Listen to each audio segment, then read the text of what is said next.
तो हेलो बच्चों, नवाबा YouTube channel के बोर्ड आवर सेक्शन में स्वागत है बच्चों। तो आज हम आपका जो सेट 2 है ना आपका हिंदी का, उसका हम सॉल्यूशन लेके आए हो बच्चों। फुल मार्क्स आपका 90 है ना। एक अच्छा 10 का आपका सेट 2 आ गया है। बाकी विषयों का अगर आपको चाहिए बच्चों, बाकी सब्जेक्ट का, तो मेरे द्वारा ही जो कराया गया वो आपको आई बटन में ऊपर मिल जाएगा। तो उस आई बटन से जाके जरूर से देख लें, आई बटन में सारी वीडियोज़ मिल जाएंगे।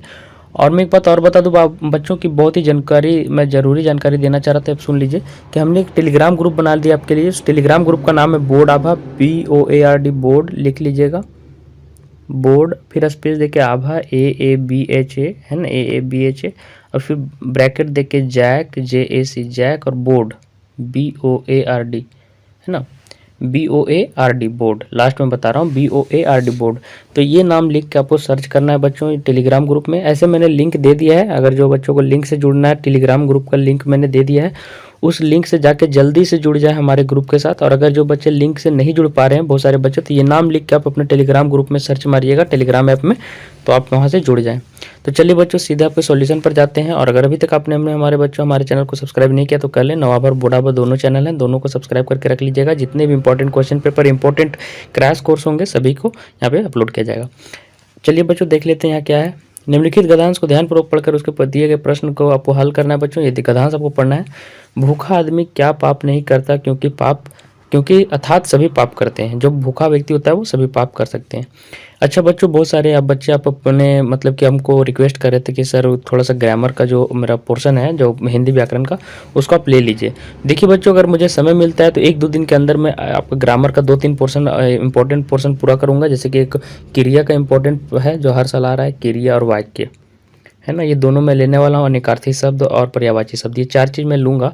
तो उसका अगर वीडियो देखना है तो एक बार आई बटन में देख लीजिएगा। अगर वो वीडियो मिलता है तो उसको भी आप जरूर देख लीजिएगा, अन्यथा मैं डिस्क्रिप्शन में उसका लिंक दे दूंगा, तो दोनों जगह से आप देख सकते हैं। उसको आप मिस नहीं कीजिएगा। आप कमेंट में कमेंट कीजिए कि किनको किनको वो ग्रामर वाला आपको चाहिए वीडियो, तो मैं वो करवा दूंगा, जरूर करवा दूंगा। तो देखिए बच्चों, क्या है कि भूखा आदमी क्या पाप नहीं करता था, सभी पाप करते हैं। धन से छीन व्यक्ति दयाहीन हो जाता है ना, जिसके पास धन नहीं रहता वो दयाहीन हो जाता है। उसमें कर्तव्य और अकर्तव्य का कोई विवेक नहीं रहता है ना। यही दशा आज के युग की है। देख रहे हैं, चोरी डकैती छीना झपटी लूट खसोटी चारों तरफ सुनाई देती है। कहीं बैंक लूटने का समाचार अखबार में छपा हुआ मिलता है, तो कहीं गाड़ियां लूटने का, है ना। मनुष्य के जीवन से आनंद उल्लास खत्म हो गए हैं और अपने परिवार की रोटियों की चिंता है। चाहे उसका उपार्जन सदाचार से हो या दुराचार से। आजकल श्रमिक हो या अनवरत बौद्धिक श्रम करने वाला विद्वान, मतलब श्रमिक हो या विद्वान, सभी बेरोजगारी के शिकार बने हुए हैं, है ना। निरक्षर तो किसी तरह से अपने पेट भर भी लेते हैं। जो निरक्षर होते हैं, जो पढ़े लिखे हुए नहीं होते हैं, उसको निरक्षर कहा जाता है। परंतु पढ़े लिखे लोग तो की स्थिति और भी खराब है। यह कहना अतिशयोक्ति नहीं होगी कि हम स्वतंत्र तो हैं, किंतु आर्थिक दृष्टिकोण से स्वतंत्र परतंत्र हैं। मतलब अभी भी हम आर्थिक रूप से अपने आप किसी न किसी के अंदर दबे हुए हैं। एक सुखी संपन्न है तो 50 दुखी और दरिद्र है। ऐसा नहीं है कि यह समस्या नहीं है, यह नहीं है, यहाँ पे लिखना था नहीं है। ऐसी पुराने समय में भी ऐसी स्थिति थी। द्वितीय महायुद्ध से पहले यह समस्या भारत में विद्यमान थी। प्रश्न केवल यह है कि इस समय यह समस्या अपने चरम सीमा पर पहुंच गई है। यह भी ठीक है कि बढ़ती हुई जनसंख्या, यह ध्यान दीजिएगा, बढ़ती हुई जनसंख्या यहाँ कारण बताया गया। बेरोजगारी की समस्या को बढ़ावा देने का साधन सुविधाएं और उत्पादन तो वहीं रही, किंतु उपभोक्ता बढ़ गए हैं, है ना। साधन सुविधा तो वही है, लेकिन उपभोक्ता बढ़ गए। उदाहरण के तौर में घर में कमाने वाला 1 है और खाने वाला 10, तो दरिद्रता तो अवश्य रहेगी। यही दशा हमारे भारतवर्ष की हो गई है। तो देखिए बच्चों, अब यहाँ पे प्रश्न आना शुरू हो गया है कि मनुष्य कब दयाहीन हो जाता है। अभी आपको मैंने बताया धन के अभाव में, है ना। तो का ऑप्शन इसका सही होगा बच्चों, है ना। देखिए खा में क्या, दूसरा नंबर में क्या पूछ रहा है, आज मनुष्य किसकी चिंता करता है। तो अभी आपने पढ़ा कि रोटियों की चिंता करता है ना। तो गा नंबर इसका आंसर सही हो जाएगा बच्चों। थर्ड में देखिए पूछ रहा है कर्तव्य का विलोम शब्द क्या होगा। तभी आपने ऊपर पढ़ा अकर्तव्य होगा, खा नंबर सही हो जाएगा। एक चीज़ और मैं बताना चाह रहा हूँ बच्चों कि कर्मनिष्ठ या कर्मवान का उल्टा हो जाएगा कर्महीन, है ना। इन दोनों का ये विलोम शब्द दिया हुआ है कर्महीन। कर्मनिष्ठ का उल्टा होता है कर्महीन, और मतलब कर्तव्य का हो गया अकर्तव्य। तो ये सारी चीज़ें आप करते चलें। आप अपने नोटबुक कॉपी में आप ये सब चीज़ नोट करते चलिएगा बच्चों, वो ज़्यादा अच्छा रहेगा। कॉपी निकाल के आप लोग नहीं बैठते हैं, वो गलत करते हैं। कॉपी निकालिए, सारी कैंसर लिखते जाइए। कौन सी समस्या बेरोजगारी की समस्या को और बढ़ा दी है। अभी मैंने बताया कि सबसे मुख्य कारण यहाँ पे क्या बताया गया है, बढ़ती हुई जनसंख्या को। ठीक है, भूखा मनुष्य क्या पाप नहीं करते हैं, पाप भराएगा, है ना। चलिए मैं आपको आंसर शीट पे ही ले जाता हूँ, वहाँ पे मैंने बना दिया है आंसर शीट, आप लोग देख लें। ये आंसर शीट आपको बच्चों टेलीग्राम ग्रुप में भी मिल जाएगा। देखिए मैंने यहाँ पे आंसर कर दिया है। मनुष्य कब दयाहीन हो जाता है, धन के अभाव में। आज मनुष्य किसकी चिंता करता है, रोटी की, है ना। कर्तव्य का विलोम शब्द क्या होगा बच्चों? आकर्तव्य। यही सारी क्वेश्चन वहाँ थे। कौन सी समस्या बेरोजगारी की समस्या को और बढ़ा दे रहा है? बढ़ती हुई जनसंख्या। देखिए 5 नंबर में था भूखा इंसान मनुष्य क्या पाप नहीं करता था? सभी पाप करता था। यहाँ पाप भराएगा खाली स्थान में। मनुष्य के जीवन से, अच्छा ये सारी चीज़ें मैं कहाँ से भर रहा हूँ? आपके पैसेज से मिल जाएंगे, तो पैसेज में आप एक बार देख लीजिएगा। मनुष्य के जीवन से आनंद और उल्लास खत्म हो गया, क्या भराएगा? आनंद भराएगा। देखिए 7th में क्या क्वेश्चन क्या हुआ है बच्चों?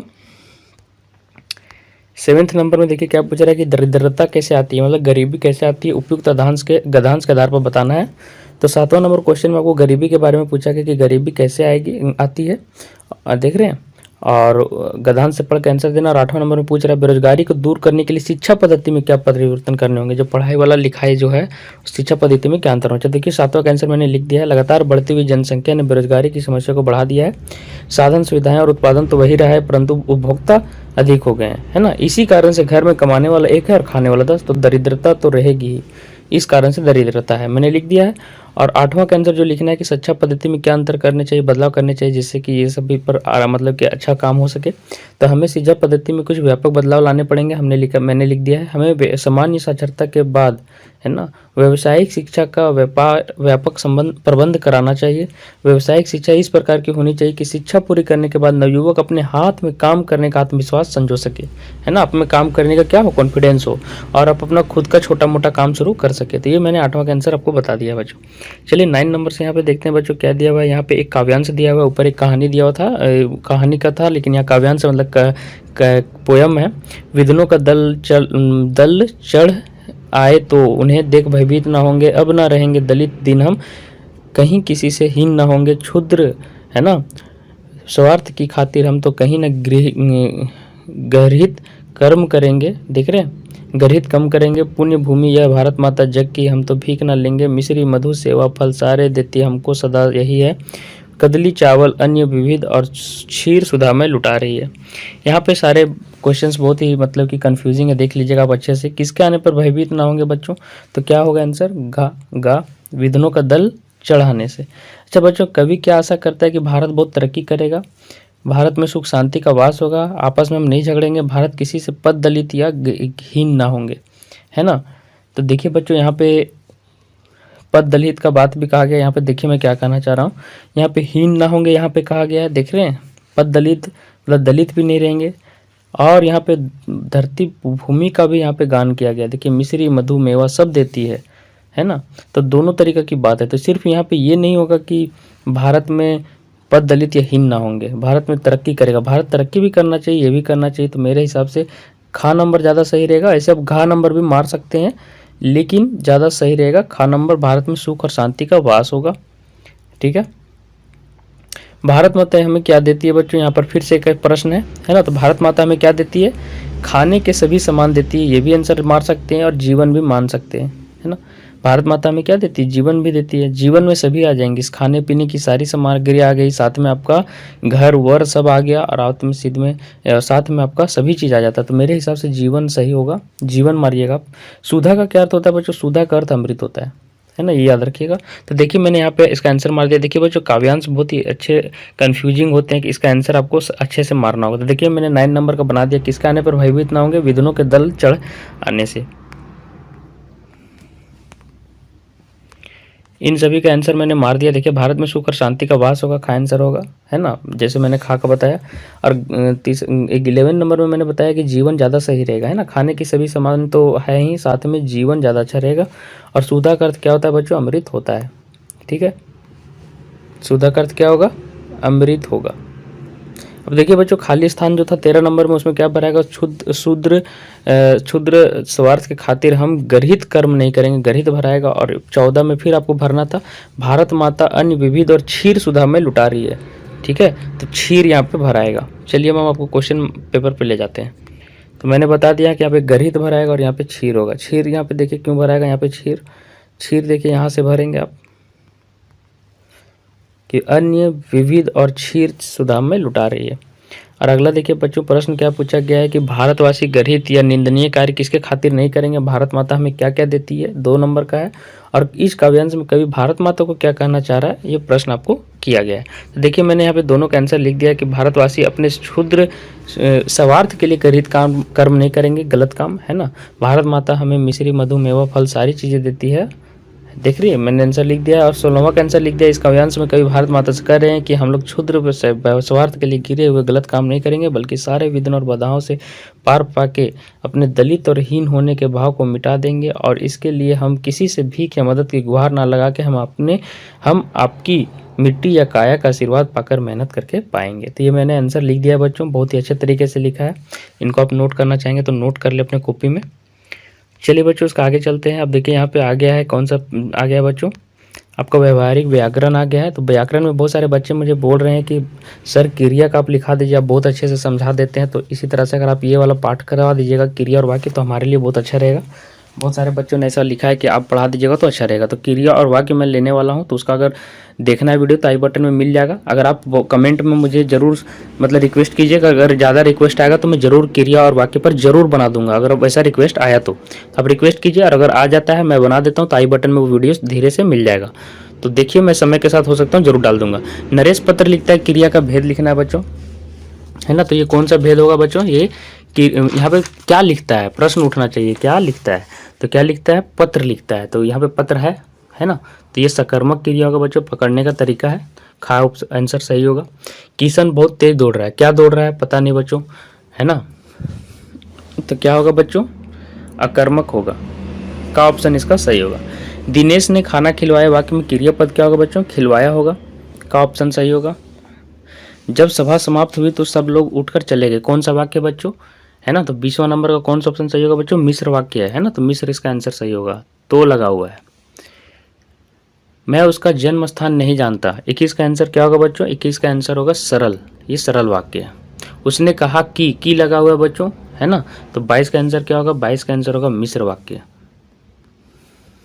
देख रहे बच्चों, वाक्य से बहुत सारे प्रश्न है और क्रिया से देख लीजिए, वाक्य से अभी तक और क्रिया यही सारे पूछे गए हैं। तो ये दोनों मैं करवा दूंगा तो ज़्यादा अच्छा रहेगा, आप रिक्वेस्ट कीजिए मैं ज़रूर लूँगा, ठीक है। ये सारी चीज़ें हो गई। और चलिए, रमेश आया और मोहन चला गया, 23 नंबर में ले रहा था। 23 नंबर में क्या होगा बच्चों, रमेश आया और मोहन चला गया और लगा हुआ है ना। तो ये संयुक्त वाक्य हो जाएगा, क्या होगा, घा नंबर इसका ऑप्शन सही होगा। निम्न में से वंश का निकार्थी कौन नहीं है। तो देखिए बच्चों, वंश का निकार्थी क्या होता है, वंश मतलब होता है कुल, जाति, बांसुरी सब होते हैं, है ना। तो कौन नहीं है, तो कंस हो जाएगा, इसका घा ऑप्शन सही हो जाएगा बच्चों। तो घा टिक कर लीजिएगा। विधि का निम्न में से निकार्थी कौन नहीं है, तो विधि का मतलब ही होता है ब्रह्मा, है ना, ईश्वर। तो ये तो हो गया आपका निकार्थी बच्चों। संपत्ति, रीति रिवाज, विधि का मतलब होता है ना कि कौन सी रीति है, कौन सी विधि और कानून, ये तीनों का तीनों इसका निकार्थी है, आपको याद रखना है।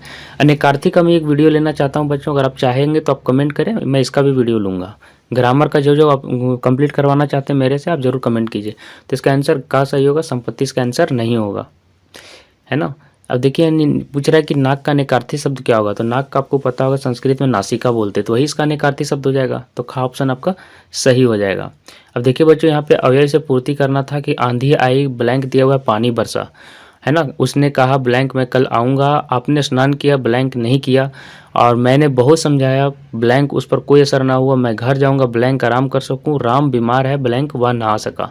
और ये लास्ट में 33 नंबर में क्या पूछा है बच्चों कि देखिए ध्यान से, क्रिया किसे कहते हैं, क्रिया के कितने भेद हैं, सावधान स्पष्ट कीजिए। सारे के लिए मैं चलिए आपको आंसर शीट पर ले चलता हूँ। ये देखिए बच्चों, ये मैंने आपको क्रिया और वाक्य का आंसर यहाँ लिख दिया, आप देखना चाहेंगे तो देख सकते हैं। आपको टेलीग्राम ग्रुप में ये मैंने डाल दिया, अपलोड कर दिया है ये फोटो, तो आप वहाँ से देख सकते हैं। टेलीग्राम ग्रुप में आप हमारे से जुड़ जाएं, ठीक है। जिसको भी ये सारे आंसर देखने हैं, और भी बहुत सारे नोट्स में डालूंगा वहाँ। तो देखिए, संयुक्त, कंस, संपत्ति, नासिका मैंने डाल दिया। देखिए यहाँ से अवयव मैंने डाल दिया, आंधी आई, फिर या तब, जो भी भरना है एक चीज़ भरिएगा आप एग्जाम में, याद रखिए। ये मैंने 2 चीज़ लिखा, लेकिन आपको एक चीज़ लिखना है। आंधी आई फिर पानी बरसा, या लिख सकते हैं आंधी आई तब वर्षा हुआ, पानी बरसा। उसने कहा ठीक मैं कल आऊँगा, उसने कहा तब मैं कल आऊँगा। तो आप 2 चीज़ में से कोई एक भरना है तो भर लीजिएगा। आपने स्नान किया लेकिन जल्दी नहीं किया, तो यहाँ 2 अवयव मैंने डाले हैं, 2 अवयव भराएंगे, है ना। मैंने यहाँ पे दोनों भराएंगे, लेकिन जल्दी नहीं किया।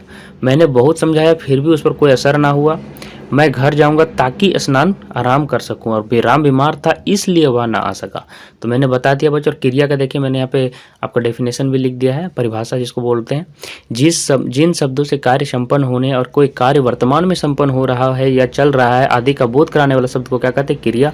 जैसे खाना पीना, गाना, रहना, ये सारे हो गए। क्रिया का भेद देखिए बच्चों। क्रिया का प्रकार कर्म के आधार पर दो होते हैं, सकर्मक और अकर्मक क्रिया। सकर्मक क्रिया किसको कहते हैं बच्चों? जो क्रिया कर्म के साथ आती है उसे सकर्मक क्रिया कहते हैं। अर्थात आपको पता होना चाहिए कि सकर्मक क्रिया में कर्ता का जो फल होता है, कर्ता की क्रिया का फल किस में पड़ता है? कर्म पर पड़ता है।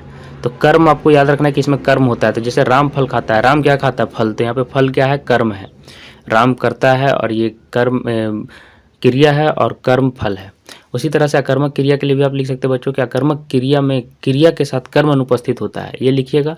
तो कर्म यहाँ पे क्या है? अनुपस्थित है, मतलब नहीं आएगा। तो आप यह भी लिख सकते हैं कि जिसमें कर्ता के क्रिया का फल कर्म पे नहीं पड़ता है, ये भी साथ में आप लिख लीजिए, ज़्यादा अच्छा रहेगा कि जिसमें कर्ता के क्रिया का फल कर्म में नहीं पड़ता है। तो देखिए श्याम सोता है, ये आपका आंसर हो गया। इसमें देखिए क्या सोता है पता नहीं, इसमें कर्म आपको नहीं पता चल रहा है।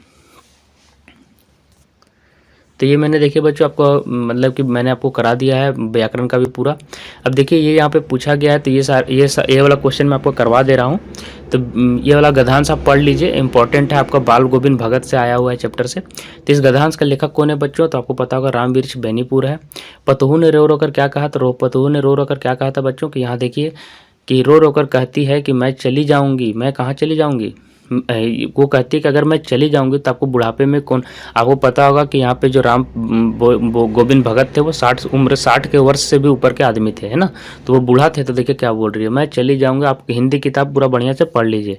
मैं चली जाऊंगी तो आपको बुढ़ापे में यहाँ पे कौन भोजन बनाएगा? बीमार पड़े तो कौन एक चुल्लू भर पानी देगा? मैं यहीं पर पड़ी रहूंगी, आपके चरणों से अपने अलग नहीं कीजिए। तो ये आंसर लिख देना है। बाल गोविंद ने क्या धमकी दी बच्चों? तो धमकी देखिए यहाँ पे दिया है, तू नहीं जा रही तो मैं इस घर को छोड़कर चला जाऊंगा। यह थी उनकी आखिरी दलील, मतलब यही धमकी उन्होंने दी, है ना। तो ये लिख देना है। बाल गोविंद ने समाज के प्रचलित नियम के विरुद्ध क्या काम किया? देखिए बच्चों बहुत इंपॉर्टेंट क्वेश्चन, स्टार मार लीजिएगा। ये आपका ऐसे भी आ सकता है 2 नंबर में, इधर नीचे प्रश्न वाला में भी आ सकता है। तो देखिए बच्चों राम गोविंद भगत ने क्या किया था, ये आपका इधर से बाकी मतलब कि क्वेश्चन सेट में भी आ सकता है, इसलिए मैं ये स्टार मारवा दे रहा हूँ, इसको आप अच्छे से कर लीजिएगा। तो राम गोविंद भगत ने देखिए बच्चों समाज से हटकर क्या काम किया था। ऐसे समाज में ये प्रचलन चलता है कि लड़कियों की, औरतों की दूसरी शादी नहीं की जाती है, लेकिन यहाँ देखिए वहाँ उन्होंने क्या कहा है, आदेश देते हुए कहा कि इसकी दूसरी शादी कर देना, है ना। तो यहाँ से वो पता चलता है कि वो समाज में कितना ऊपर का सोचते हैं कि कोई भी लड़की क्यों इतनी दिन तक विधवा बन के रहेगी, है ना। तो ये लिख देना कि बाल गोविंद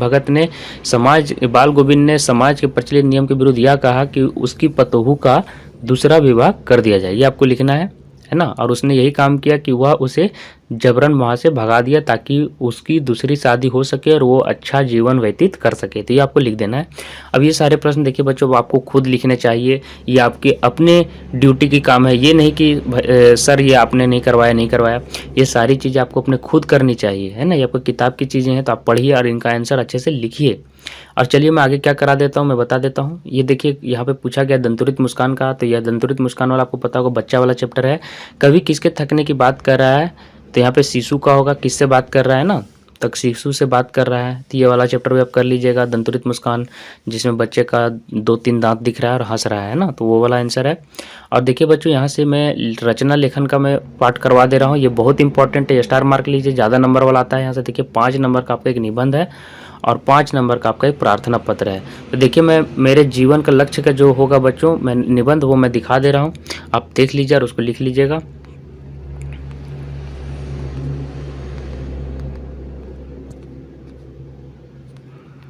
देखिए बच्चों यहाँ से आप लिख लीजिए, है ना, मेरे जीवन का लक्ष्य तो उद्देश्य को आप लिखिए। देखिए भूमिका में आपको ये लिखना है, ठीक है। इस तरह से लिखते जाइएगा, मैं पढ़ नहीं पाऊंगा, बहुत लेंथी हो जाएगा, ठीक है। उसके बाद विभिन्न लक्ष्य में आपको ये लिखना है। देखिए यहाँ पे आप अपने नोटबुक कॉपी में नोट करते जाइए, विभिन्न लक्ष्य में आपको ये लिख देना है, देखिए, है ना, ये लिख लीजिए।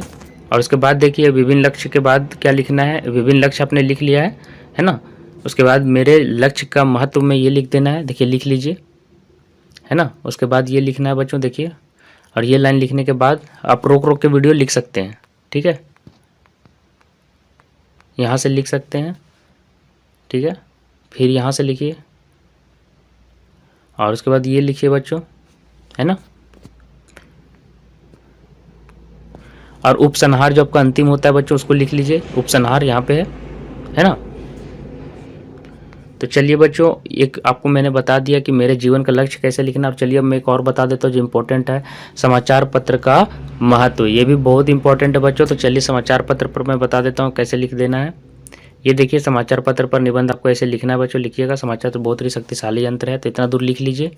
उसके बाद यहाँ से लिखिए बच्चों, लिखते जाइएगा आप अपने नोट कॉपी में, ठीक है, वो ज़्यादा अच्छा रहेगा। इसको लिखने के बाद बच्चों यहाँ से लिखिएगा, समाचार पत्र का सकारात्मक प्रभाव में ये लिखिए कि सकारात्मक प्रभाव क्या पड़ता है, अच्छा प्रभाव, है ना। इसको लिख लेने के बाद यहाँ से लिखिए बच्चों, है ना। इसको लिख लेने के बाद सकारात्मक प्रभाव आपने, मुझे पता होगा आपने लिख लिया होगा, तो ये सारी चीज़ें लिख लें, ठीक है। इनको लिखने के बाद आप बच्चों यहाँ से लिखिए, ठीक है। आप लाइन मिलाते चलिएगा कि कौन सा लाइन से हमको आगे लिखना है, ठीक है।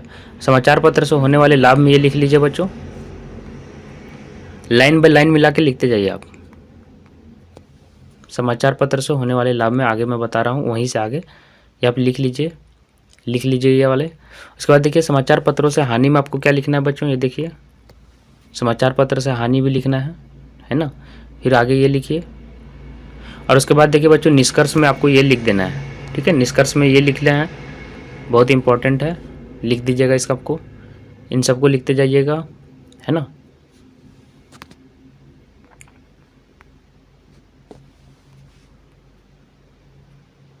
इन सारी चीज़ों को लिख लिए होंगे आप, ठीक है। तो देखिए बच्चों, मैंने यहाँ पे लिखा दिया है। अब मैं चलिए और आपको जो पत्र आया है वो पत्र भी लिखवा देता हूँ। ये बहुत इंपॉर्टेंट है बच्चों, प्रधानाध्यापक को आर्थिक सहायता के लिए प्रार्थना पत्र। तो जितने भी सेट 1, सेट 2 और सेट 3 में आपके आएंगे समाचार पत्र निबंध सारे आपको लिख लेने हैं। बहुत इंपॉर्टेंट काम मैं बता रहा हूँ आपको, निबंध और पत्र तो लिखने ही लिखने। तो ये स्टार बना लीजिएगा आप, जैसे भी स्टार बनाते हैं, ये बहुत इंपॉर्टेंट बात मैं कर रहा हूँ, तो आप स्टार मार लीजिएगा। जितने भी हैं एक कॉपी निकाल के सभी सेट का आपको निबंध लिख के बनाना है, और साथ ही साथ आपको क्या करना है, सारे का आपको पत्र भी लिख के रखना है। तो देखिए, प्रधानाध्यापक वाला मैं यहाँ लिखवा दे रहा हूँ, देख लीजिएगा कैसे लिखाएगा। ये देखिए बच्चों, प्रधानाध्यापक वाला मैं लिखवा दे रहा हूँ, सेवा में प्रधानाध्यापक महोदय, केंद्रीय विद्यालय, है ना, छात्रवृत्ति प्राप्त करने हेतु श्रीमान। उसके बाद ये लिख देना है, 90 अंक प्राप्त किया, साथ ही साथ भाषण प्रतियोगिता में भाग ले रहा हूँ, मान्यवर, इस वर्ष मेरे पिताजी अस्वस्थ हैं, ये सारी चीज़ें लिखना है ना। उसके बाद देखिए बच्चों, धन्यवाद दे के अपना नाम लिख देना है ना। तो ये कर लीजिएगा बच्चों। और देखिए बच्चों, उसके बाद क्या हुआ है कि अपने मोहल्ले, देख रहे हैं, अपने मोहल्ले की सफाई कराने हेतु स्वास्थ्य अधिकारी से प्रार्थना पत्र लिखना है बच्चों। तो वो देखिए बच्चों, मैंने यहाँ पे लिखा दिया, वो आप लिख दीजिएगा।